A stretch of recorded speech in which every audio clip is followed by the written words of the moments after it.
Aku sebenarnya kerjaan di restoran, Pak, di Bangkok. Oh, restoran. Iya, di Tapi Bangkok faktanya kerjanya. sampai di sana kerjanya apa? Malah katanya di Bangkok, terus kamu nanti naik Grab selama 30 menit, nanti akan sampai tempat kerjaan. Ternyata 5 jam belum nyampe-nyampe. Aku situ udah curiga. Hari pertama. Iya, di situ aku mau pengen kabur. Hari pertama udah kepingin kabur. Iya, pas kita udah 5 jam. 5 jam, masa dari Bangkok? Kan dari Don Muang itu udah masuk Bangkok. Nggak tahan tekan, kerja itu nggak sesuai di pemikiran aku, Pak. Kan aku ditipu. Itu udah nggak sesuai aturan. Gitu banyak sekali yang dilanggar itu, Pak. Bisa kita nggak dihidupin, kita dibohongin, terus kerja sana suruh nipu orang Indonesia sendiri. Para Pak Presiden Prabowo, saya meminta maaf karena kami sangat merepotkan sekali pemerintah dan yang berkepentingan untuk membantu kami, karena prosesnya saya udah ngalamin sendiri sangat sulit sekali. Karena di sana pun daerah konflik, terus melakukan pemulangan itu menyiapkan tentara dengan pakaian lengkap, senapang mesin, terus disiapin semua dengan dijaga dari segala sudut, semua tentara, dengan melibatkan 3 negara, Myanmar, Thailand, dan Indonesia.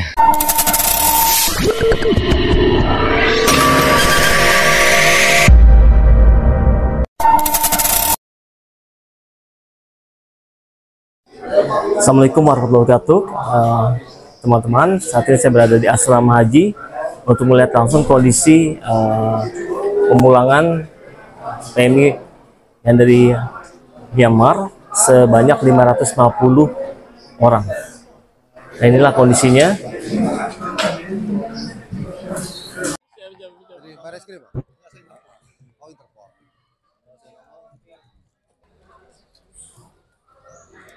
Assalamualaikum warahmatullahi wabarakatuh. Siang ini kami berada di asrama haji, di mana 550 orang para pekerja migran Indonesia yang baru dipulangkan dari Myanmar dalam menjadi korban tindak pidana perdagangan orang. Oleh karena itu kami hadir di sini untuk mengadvokasi, ya, menginvestigasi bagaimana mereka bisa terjebak di dalam sebagai korban tindak pidana perdagangan orang. Oke, demikian kita simak video selanjutnya.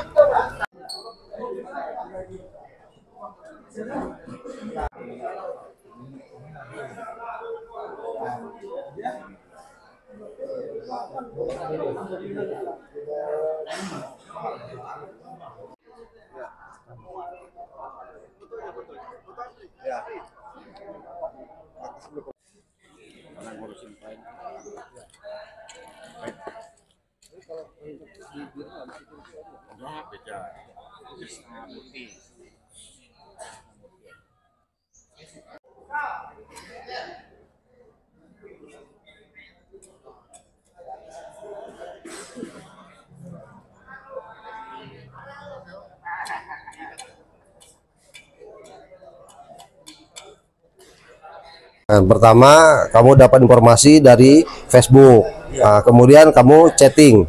Saya chatting. Ya. Karena di situ keterangannya housekeeping hotel. Housekeeping hotel. Dengan gaji lumayan besar kan. Ya. Itu saya tertarik. Gaji berapa dijanjikan? 26.000 baht, sekitar 11 juta. Sekitar 11 juta.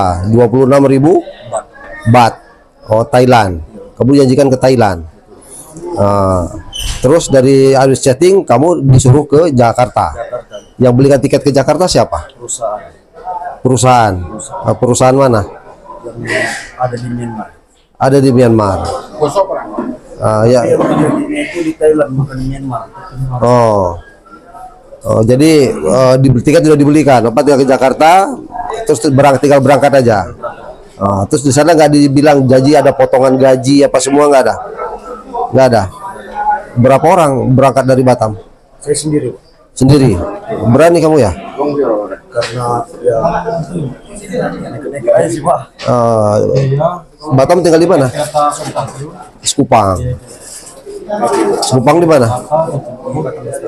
Oh, di Batam Lestari. Dekat Bukit Harimau sana.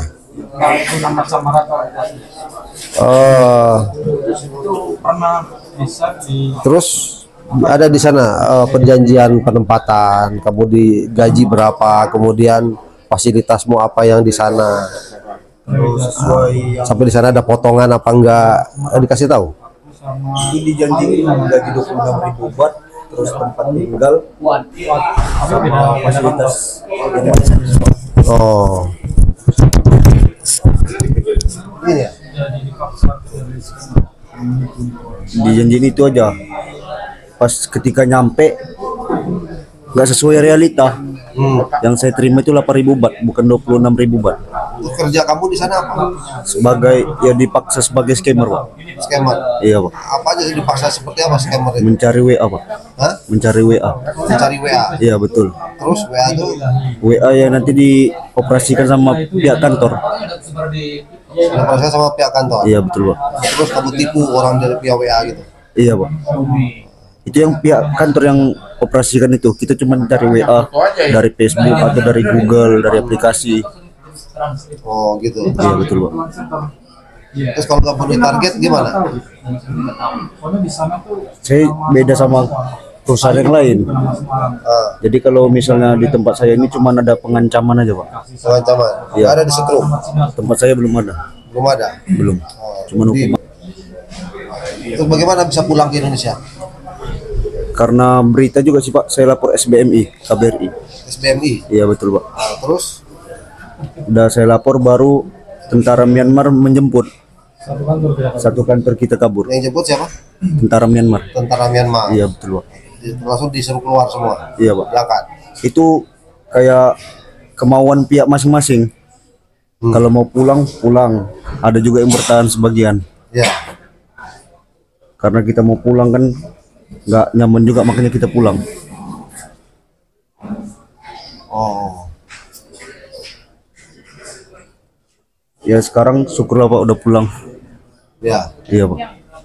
Jadi lain kali kalau mau berangkat itu sekarang sudah ada lembaganya Iya, semua. betul, Pak. Kementerian Perlindungan Pekerja Migran. Betul, Ya. waspada. Nah, di setiap daerah ada BP3MI ya.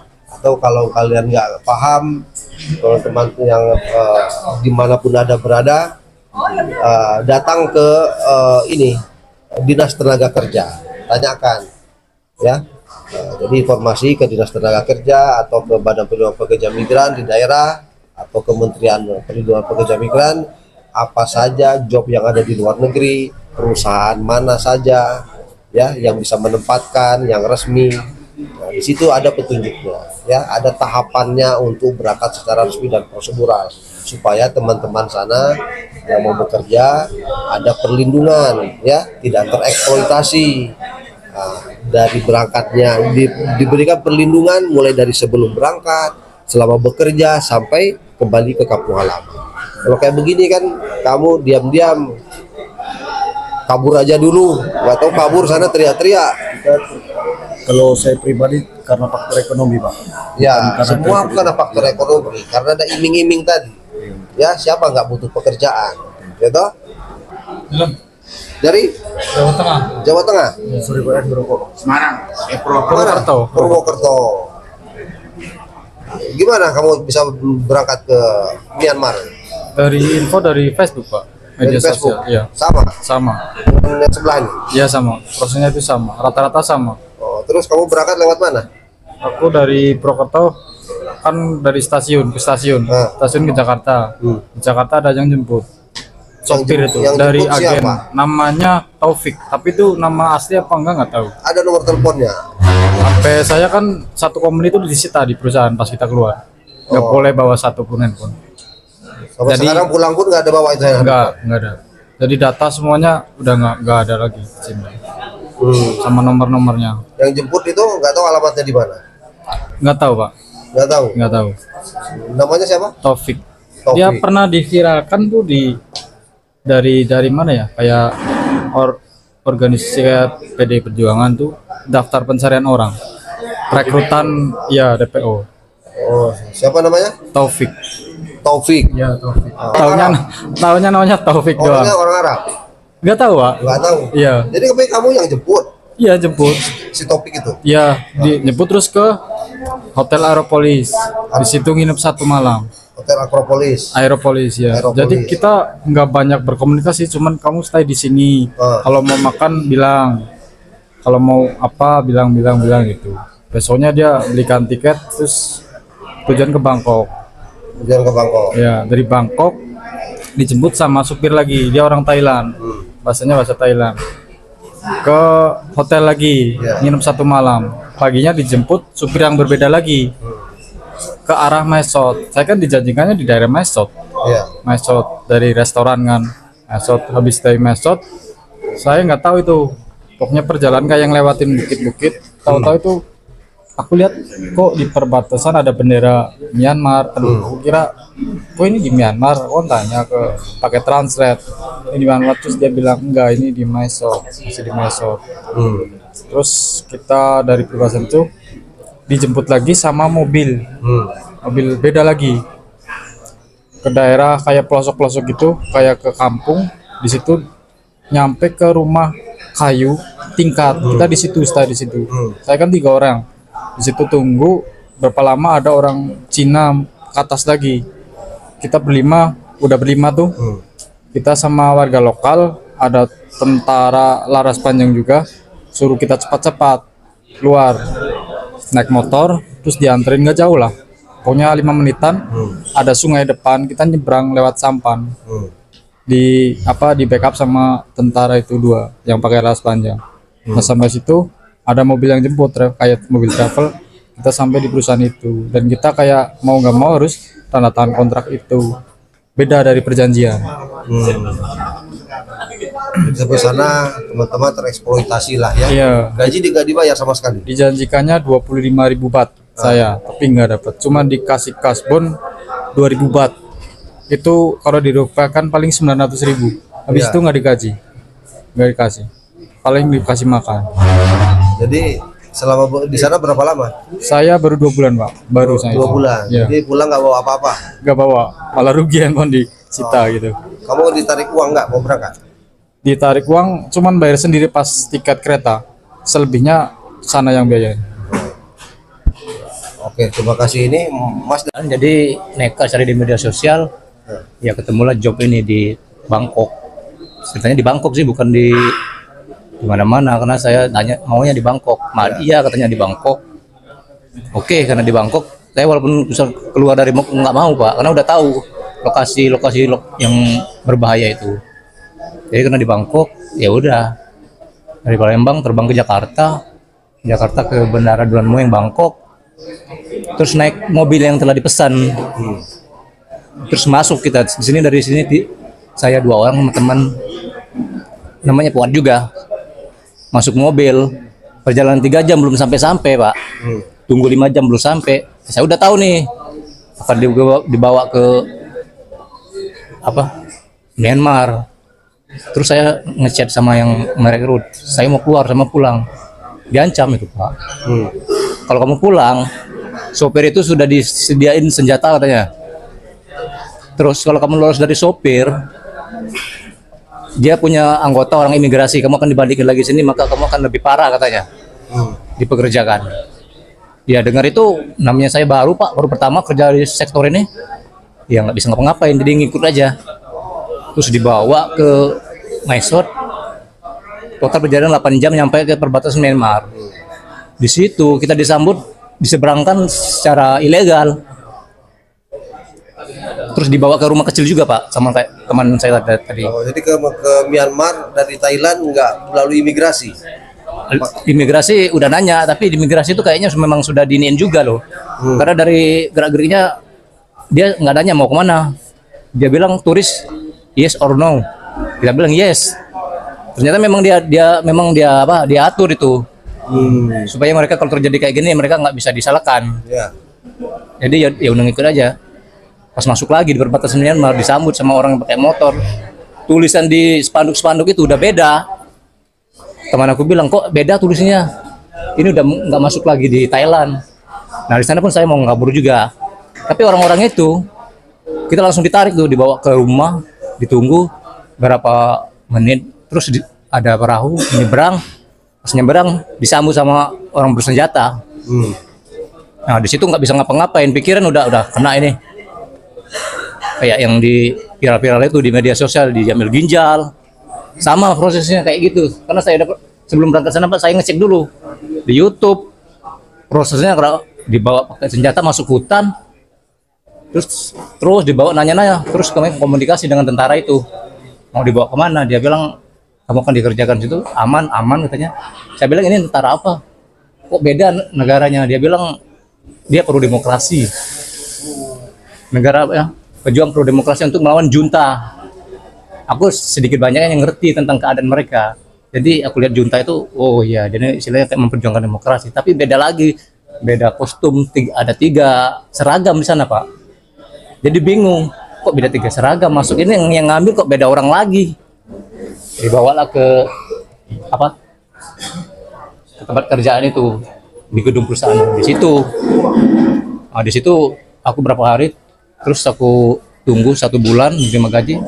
Aku telepon keluarga aku minta lapor. Aku ngelapor Pak sebenarnya sama presiden lewat Ormas Prozamin, Pak Ambisius Nababan yang bawa ke sana. Masuk itu. Enggak, aku lewat surat resmi. Karena aku juga sekarang di monitor Pak Nababan sebenarnya. Ambisius Nababan kan. Nah, masuk. Terus diminta lagi sama wakil presiden juga. Terus disuruh pulang ke Palembang minta sama gubernur dan bupati. Suratnya balik lagi ke sini. Tapi yang masukin Pak Ambisius Nababan itu. Nah, ya nggak tahu juga. Mungkin udah nunggu lama. Aku mau nunggu surat lama. Jadi kami ikut ngabur juga. Pas kami ngabur ke bawah, udah terkumpul tim. 1 tim besok udah dijemput. Jadi dipindahin di camp di situ. Sampai pemulangan sekarang. Mungkin ya nggak tahu juga. Mungkin kemarin tuh yang banyak menteri itu mungkin atas perintah Pak Prabowo juga itu. Ya. Jadi selama di Myanmar sudah pernah bekerja? Sudah hampir 3 bulan, masuk 3 bulan. 3 bulan, apa aja kerjanya di sana? Saya dipaksa mencari nomor WA. Kalau nggak dapat WA, maka ancaman mental, fisik itu udah dibayang-bayangin terus. Seperti apa ancamannya? Ancamannya akan disuruh push up itu 300 kali, 500 kali. Kalau nggak dapat nomor WA. Terus setelah dapat WA, nggak selesai sampai gitu. Disuruh cari orang untuk menego itu sampai dia mau masuk di daring scam lock itu namanya. Mau ikut di di marketplace supaya dia registrasi untuk masuk di marketplace itu. Jadi aku nggak sampai situ karena aku udah ngeliat Bas, orang ini kalau masuk ini dia akan hancur hidupnya.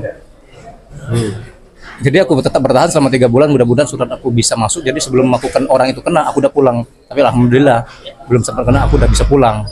Tapi udah ada ancaman buat aku karena di satu company itu dari 40 orang itu aku sendiri yang belum dapat klien. Karena aku yang namanya nggak masuk di hati kerjaan itu. Jadi aku kasihan ngeliat orang itu. Ya. Cara mendapatkan WA itu bagaimana?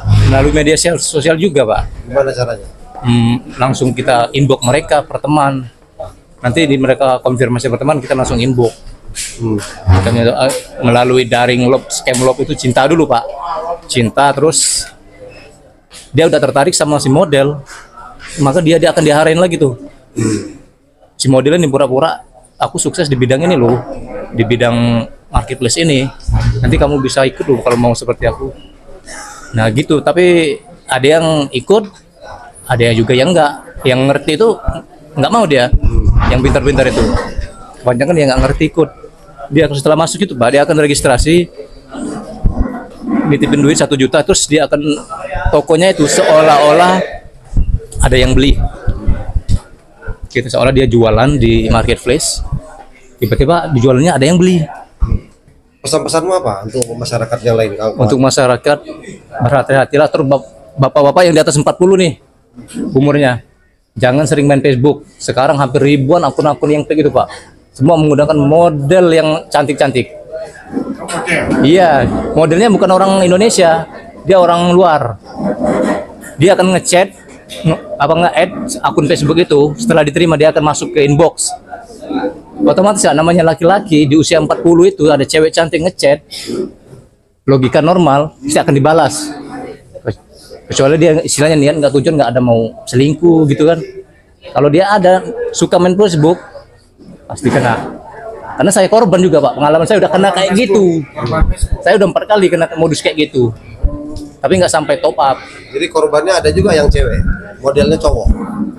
Kalau di setiap negara lain mungkin ada, kalau di company lain mungkin ada juga Pak. Kalau untuk di Yang kami itu, pengalamanmu di sana itu cewek semua. Targetnya orang-orang di atas 40. laki-laki. Iya, pejabat, orang-orang kantor, pengusaha.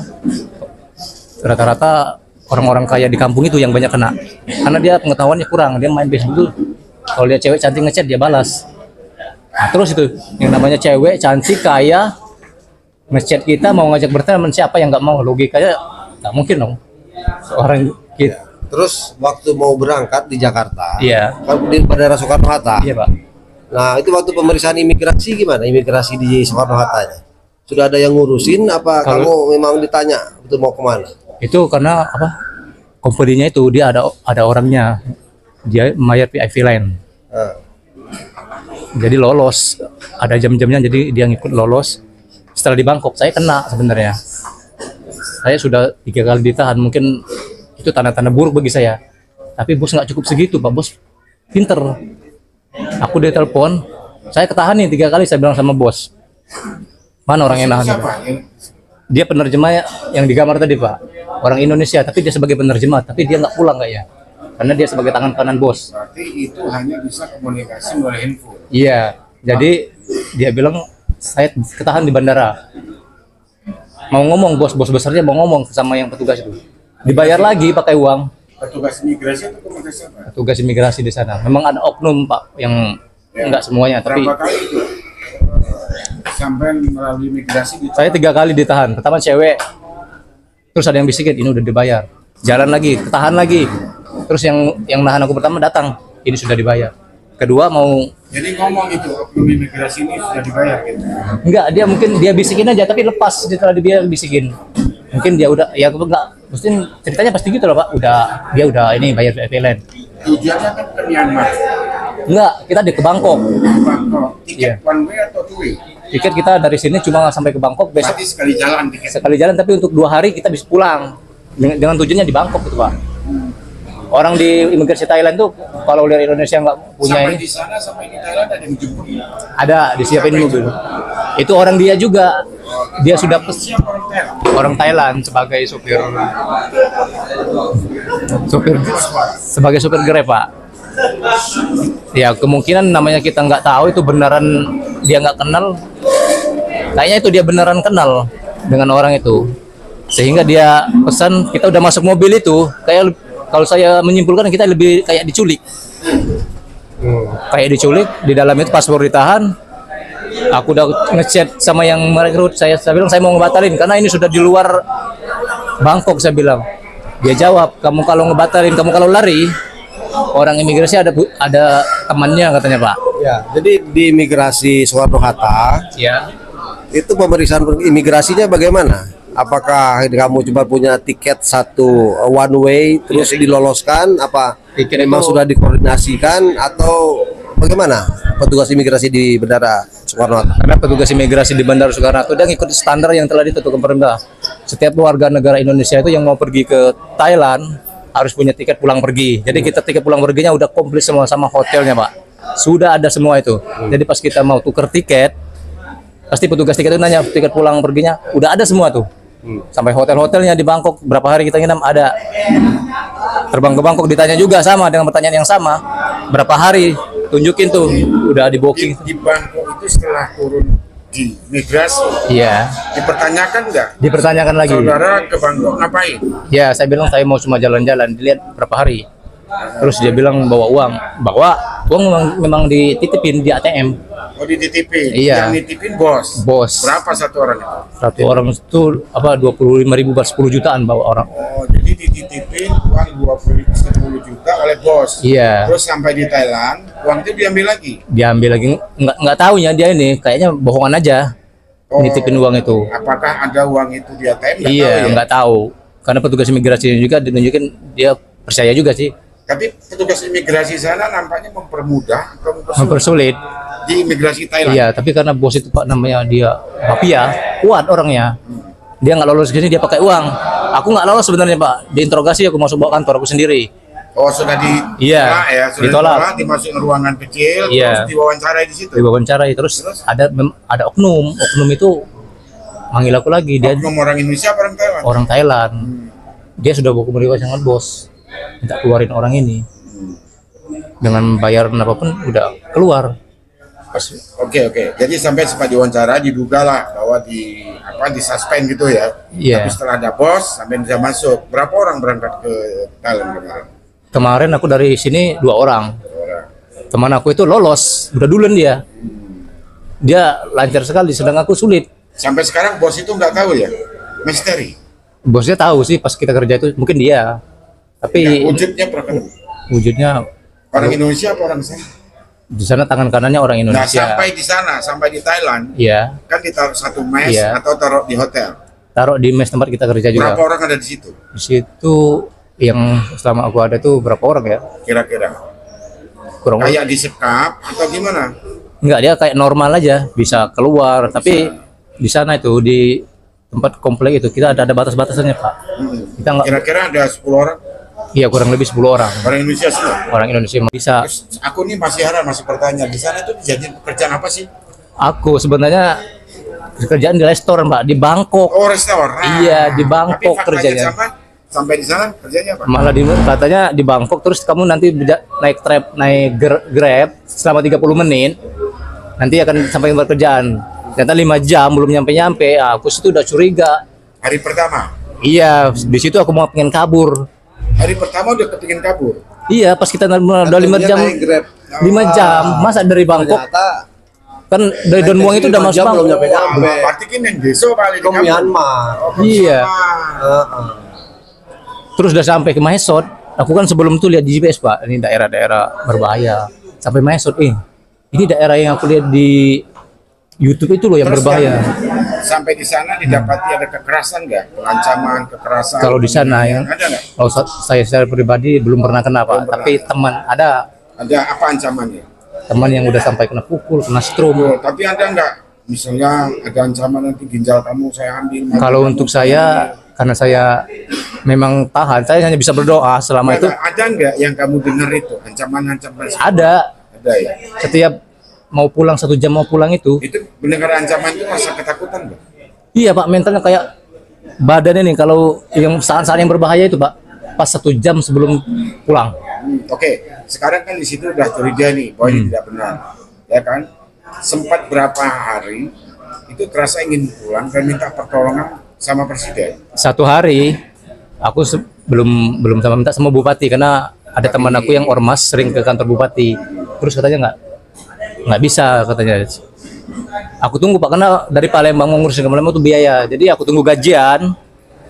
Gajian itu sempat 1 bulan dapat. Gaji itu langsung aku kirim ke kakak aku. Oh, berarti sempat 1 bulan di sana kerja. Iya, karena nah disitulah proses aku bisa sampai ke Oke, terpotong aja. Jadi sempat satu kerja di sana 1 bulan, tetap kerja seperti biasa normal kan? Iya, Gaji normal. dibayar. Iya, 1 bulan Mes itu dibayar aja. semua kan? Iya. Nah, kenapa minta pulang? Karena aku nggak tahan tekan. Kerja itu nggak sesuai di pemikiran aku Pak, karena aku ditipu. Oh, ini masalah pekerjaan tidak sesuai. Iya, karena jauh dari lokasinya. Kira-kira di sana bekerja sesuai aturan nggak? Dari Indonesia sampai ke Bangkok? Itu udah nggak sesuai aturan lagi. Itu banyak sekali yang dilanggar itu Pak. Bisa kita nggak dihidupin, kita dibohongin, terus kerja di sana suruh nipu orang Indonesia sendiri. Oke, sekarang menyadari nggak pemberangkatan kalau tidak melalui pemerintah akibatnya ini? Misal nggak berangkat tidak melalui pemerintah? Iya, Misalkan ada perusahaan yang resmi P3I namanya. Iya. Semestinya kan itu alur pekerjaan warga negara Indonesia. Kalau mau ada tanggung jawab semestinya melalui P3I. Iya. Bukan melalui TikTok ataupun Facebook. Nah, inilah akibatnya korban dari ini adalah contoh korban daripada TikTok dan Facebook.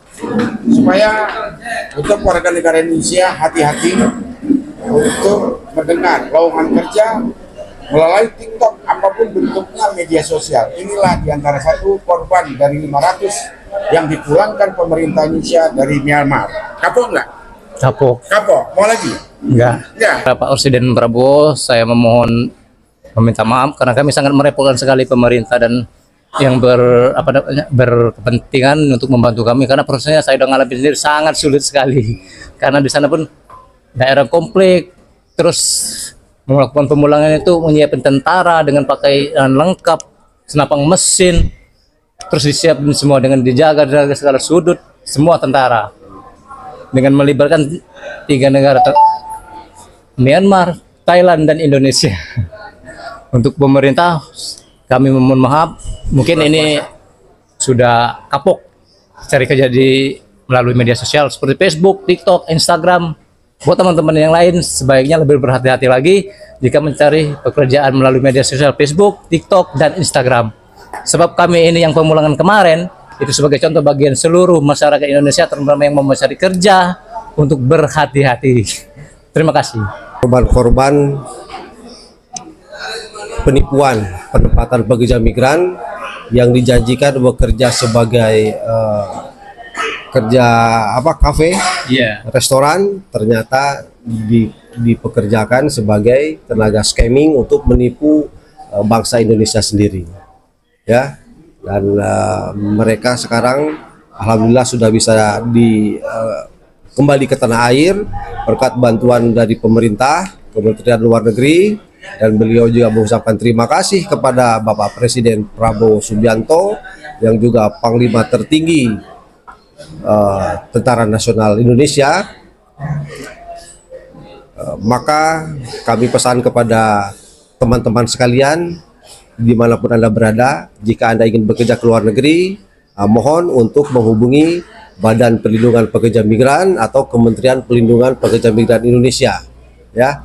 Ada di sana, ada datanya, mana perusahaan penempatan yang resmi, job description-nya, jenis pekerjaannya apa, jabatannya apa, gajinya berapa, semua ada tahapannya, ya. Jadi mohon agar berangkat secara resmi dan prosedural sehingga tidak menyusahkan pemerintah. Kalau seperti ini kan namanya menyusahkan pemerintah. Dan juga kepada para pejabat, ya, khususnya imigrasi sebagai benteng terakhir, ya, itu harus selektif betul. Warga negara Indonesia yang mau berangkat dilihat apakah betul dia ingin bekerja atau ingin jalan-jalan ke luar negeri, buang-buang uang di sana, atau memang mereka akan menjadi korban TPPO, ya.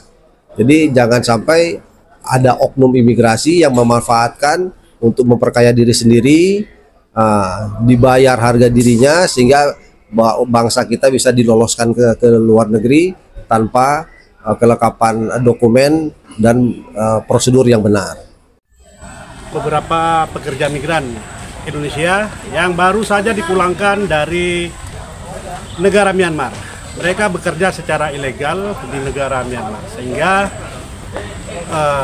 perlu campur tangan pemerintah dalam proses pemulangannya. Bersama dengan saya, Bang Hali, dan samping saya ada Bang Amri, dan tentu tidak lupa ini lawyer top Jawa Tengah.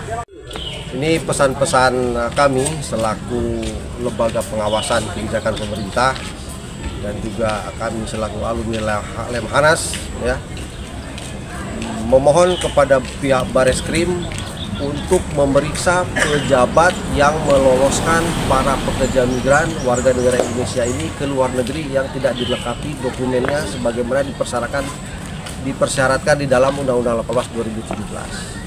Periksa itu, cop keluar imigrasi, siapa petugasnya pada saat itu, ya, untuk diperiksa pejabatnya. Karena ini tidak mungkin ada keterlibatan oknum dari pihak imigrasi sebagai benteng terakhir pemberangkatan PMI non prosedural, sehingga banyak saudara-saudara kita lihat, kita saksikan saat ini di asrama haji ini ada 550 orang korban TPPO yang dipulangkan dari negara Myanmar. Kalau tidak salah tadi itu dari wawancara sempat saya dengar, jadi mereka ini sudah diarahkan oleh perusahaan perekrut dari Myanmar, ya, itu melalui gate berapa gitu ya Bang Abdi? Ya. Jadi mereka ini sudah artinya ada korelasi antara petugas atau patut diduga ada korelasi antara petugas imigrasi dengan perusahaan-perusahaan perekrut dari Myanmar. Ya. Kurang lebih seperti Jadi kita lakukan investigasi terhadap para korban, beberapa korban kita ambil sampelnya, kita tanyakan saat mereka melalui pemeriksaan imigrasi, mereka diarahkan dan diberikan foto petugas imigrasinya, kamu masuk lorong nomor sekian, gate nomor sekian. Di sana sudah ada pemeriksaan imigrasinya dan akan diloloskan di situ. Nah, berarti sudah ada oknum yang bekerja sama yang meloloskan, memberi cop keluar pintu pemeriksaan imigrasi di Bandara Embarkasi tempat dia berangkat. Mungkin ada dari Bapak praktisi hukum kita, Bapak Kangjeng Heri Darman. Ya, kalau kita lihat modusnya jelas ya. Jadi modusnya ini pertama arahnya tentu kalau ke TPPO ya, karena dari modusnya.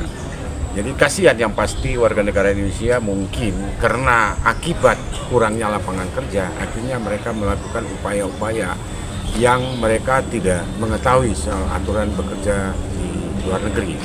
Pertama tadi yang disampaikan sama Bung Andri tentang persyaratan. Nah tentu kita menyambut baik revisi Undang-Undang 18 tahun 2017 yang diberlakukan ke depannya nanti tidak dibenarkan lagi bahwa untuk mengiklankan di medsos untuk mendapatkan pekerja ataupun masyarakat Indonesia yang ingin bekerja ke luar negeri itu ada ancaman pidananya. Nah inilah akibatnya karena mereka ini ingin bekerja ke luar negeri dengan iming-iming bujuk rayu gaji tinggi, ternyata mereka rata-rata mendapat informasi melalui Facebook, melalui TikTok, dan melalui IG. Ini akibat menjadi korban TPPO yang telah dipulangkan oleh pemerintah ada sekitar 571 orang dan akan ada trip berikutnya akan dipulangkan. Ini sangat luar biasa, tapi kita juga berterima kasih kepada Presiden Prabowo yang peduli terhadap warga negara Indonesia yang ada di luar negeri, baik melalui jalur resmi ataupun tidak jalur resmi. Ini ada sebagai pelajaran untuk warga negara Indonesia. Hati-hati di dalam memilih pekerjaan di luar negeri melalui jalur yang resmi, melalui perusahaan P3MI yang ada di seluruh Indonesia. Terima kasih. Wassalamualaikum warahmatullahi wabarakatuh. Kami berada di asrama haji Pondok Gede. Ya.